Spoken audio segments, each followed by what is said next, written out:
Pernah enggak sih kalian ngerasa otak mulai lemot, susah fokus, gampang terdistraksi, dan setiap 5 menit tangan otomatis buka TikTok atau Instagram? Nah, kalau iya, mungkin kalian sedang mengalami sesuatu yang disebut brain rot. Tenang, ini bukan penyakit medis atau istilah mistis, tapi efek nyata dari kebiasaan digital kita yang enggak sehat. Bahkan, kondisi ini semakin umum di era digital sekarang.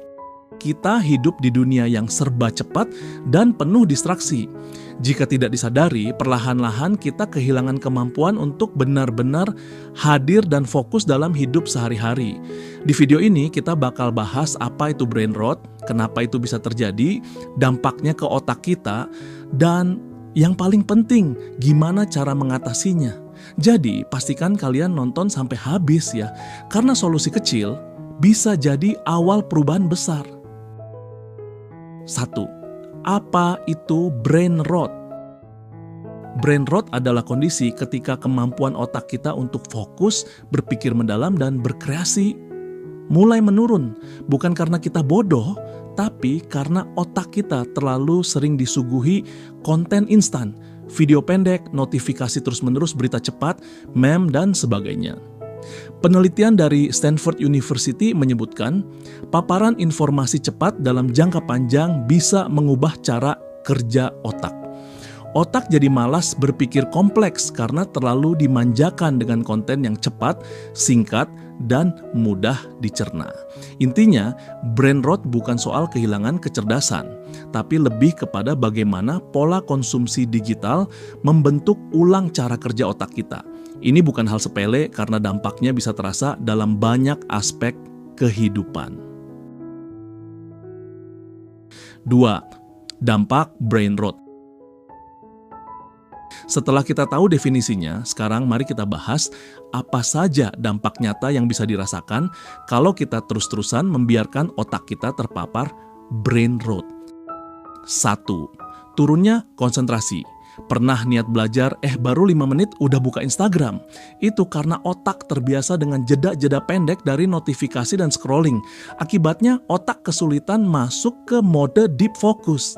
Bahkan studi dari Journal of Experimental Psychology bilang, gangguan konsentrasi bisa nurunin produktivitas sampai 20%. 2. Kemampuan berpikir kritis menurun. Konten instan bikin kita jarang menganalisis sesuatu secara mendalam.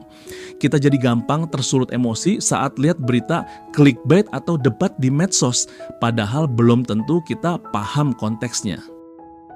Ketiga, kreativitas dan ambisi menurun. Otak butuh waktu untuk diam agar ide bisa muncul. Tapi kalau setiap waktu senggang diisi dengan scroll, kapan otak kita sempat berpikir out of the box? 4. Meningkatkan kecemasan. Media sosial sering bikin kita merasa hidup orang lain lebih sempurna. Padahal itu hanya potongan terbaik dari hidup mereka. Penelitian dari Journal of Affective Disorders nunjukin bahwa kebiasaan membandingkan diri bisa picu kecemasan dan depresi. Jika dibiarkan terus, efek brain rot bisa terasa bukan cuma di produktivitas kerja atau studi, tapi juga dalam relasi sosial, kepercayaan diri, bahkan kesehatan mental secara keseluruhan. 3. Cara kerja brain rot di otak kita. Sekarang, mari kita lihat bagaimana brain rot bisa bekerja secara biologis dan psikologis di dalam otak kita. 1. Dopamin dan reward system. Setiap kali lihat video lucu atau dapat like, otak kita mengeluarkan dopamin. Ini bikin kita kecanduan karena merasa senang secara instan. Tapi lama-lama otak jadi malas mencari kebahagiaan dari hal-hal yang butuh usaha lebih. 2. Overload informasi. Setiap hari kita diserbu ratusan informasi, otak akhirnya menyaring secara dangkal. Ini bikin kita kehilangan kebiasaan berpikir dalam. 3. Peran algoritma YouTube, TikTok, Instagram, semua feed kita diatur oleh algoritma yang ngasih kita konten yang bikin kita betah. Tapi lama-lama kita jadi kecanduan konsumsi konten cepat. Dan makin susah menikmati konten yang butuh waktu buat dipahami. Semua ini bukan karena kita lemah atau malas, tapi karena sistem digital memang dirancang untuk bikin kita betah, dan terus balik. Kita perlu menyadari cara kerja otak ini agar bisa mengambil kembali kendali. 4 cara mengatasi brain rot. Lalu bagaimana caranya kita melawan brain rot dan mulai mengembalikan kejernihan pikiran kita? 1. Bersihkan algoritma. Unfollow akun yang enggak bermanfaat, klik not interested di konten sampah, dan mulai follow akun yang edukatif. Ingat, algoritma mengikuti kebiasaanmu. Ubah kebiasaan sama dengan ubah konten yang kamu lihat.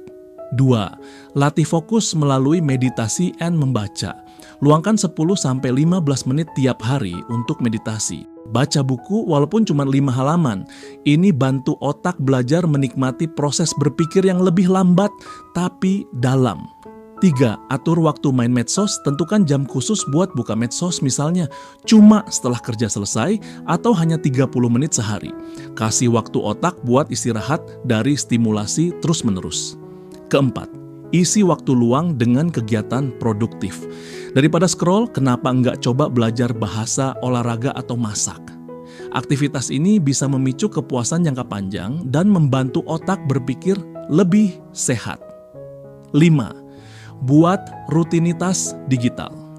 Atur jadwal harian pagi tanpa gadget, siang belajar, malam untuk hiburan.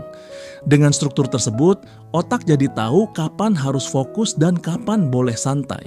Mengatasi brain rot memang butuh komitmen dan kesadaran. Tapi kabar baiknya, otak kita punya kemampuan luar biasa untuk beradaptasi dan pulih jika diberi kesempatan.